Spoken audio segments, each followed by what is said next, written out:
All right. Shorelines, they're scheduled to be here at 1 o'clock. We're not sure if they're going to be here still. The one person canceled, but we're still not sure if somebody else from there will be coming in. So let's make sure we got everything ready to go and we're on top of it, okay? All right, so we're talking about flow. And then how we apply flow, and then we started saying flow and work. Work is flow. So far, we've been talking about the flow of value as the needs of all the customer, and the needs of the customer and the investor are the only ones which count. However, we all know from our daily lives that our experience as producers is often far more significant than our activities as consumers or investors. What does the transition to flow mean for the experience of work?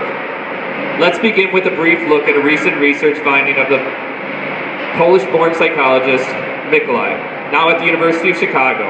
He has spent the last 25 years reversing the usual focus of psychology. Instead of asking what makes people feel bad, he has explored what makes people feel good, so that positive attributes of experience can be built into daily life. His method has been to attach beepers, which sound at random intervals, to his research subjects. When the beeper sounds, the subject is asked to record in a notebook what he or she is doing and how they were feeling. After sifting decades of notebook data from thousands of subjects around the world, he has reached some very simple conclusions. The types of activities which people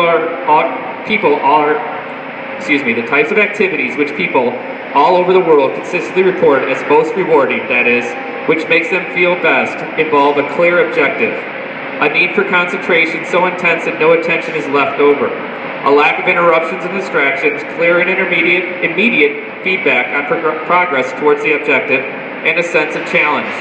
The perception that one's skills are adequate, but just adequate to cope with the task at hand.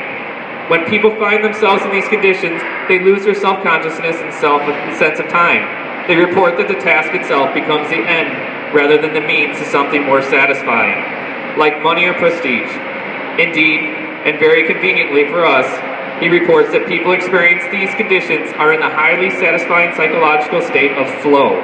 All right, so our personal time and what we do with our day, it has to be with flow. So we have more consistency, more flow, it's easier. Less chaotic, our day is less stressful. There's no doubt about it. All right.